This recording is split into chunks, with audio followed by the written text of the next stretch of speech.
www.max25.be. Aujourd'hui en déplacement à Christian Quinault chez Mercedes Cacheur, présentation du G. Et c'est bien pour ça que je suis ici à côté d'un G première génération que les moins de 30 ans ne peuvent pas connaître. C'est sorti, mesdames et messieurs, il y a 40 ans.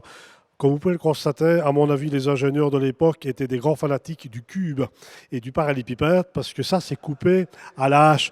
Enfin bref, ce qu'il en est, c'est que maintenant, du G, on est passé au GLK. On en parlera peut-être tout à l'heure. Et du GLK, on a fait une amélioration esthétique non négligeable, qui est le GLC, qui est en fait le but de la manœuvre aujourd'hui. C'est le cas de le dire. On va essayer la maniabilité. Et puis, comme je dis, à chaque inconvénient, il y a un avantage. Aujourd'hui, il fait mauvais. Ça veut dire qu'on a du vent latéral, on a de la pluie. Donc, évidemment, on va aller essayer ce que j'aime, l'adhérence.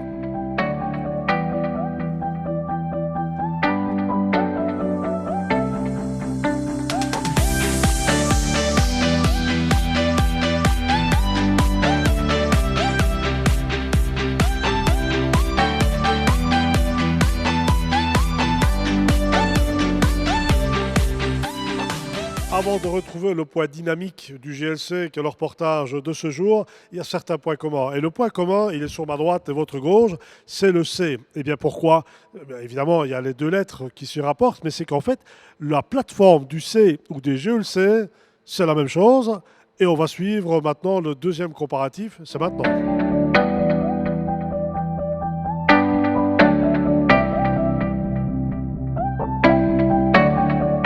Je disais tout à l'heure, on était au G, qui est l'initiative Mercedes depuis 40 ans, qui était coupée à la latte. Là, on a le GLK. Alors, le GLK, à mon avis, c'est le fils de l'ingénieur qui a sorti le G, parce que c'est encore un peu carré.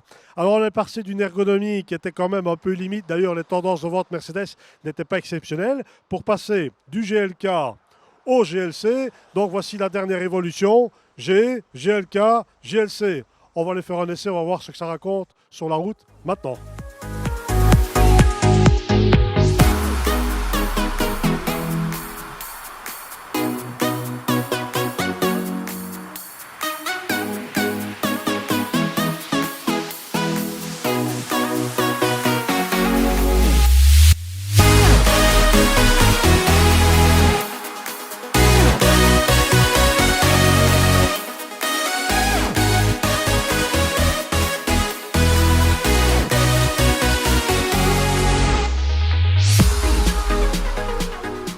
C'est un véhicule relativement dynamique, même s'il est quand même il a quand même 1850 kg sur la bascule, c'est quand même pas rien. La version 163 chevaux, c'est peut-être un petit peu juste. Le freinage est peut-être un petit peu mou. Toujours est-il qu'on a un véhicule d'excellente fabrication, d'excellente finition, à l'image Mercedes, qui rappelle tout du moins l'intérieur, rappellera un petit peu les anciennes Mercedes classées, c'est pas si vieux que ça. Et donc voilà, véhicule en concurrence directe BMW X3. Et évidemment Audi Q5, donc on est dans le premium. Donc je vous conseillerais juste une petite chose, prenez un essai avec votre concessionnaire.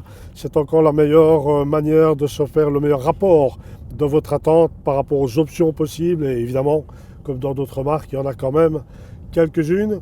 On continue la balade et encore quelques détails tout à l'heure pour le volume qui s'affiche derrière moi.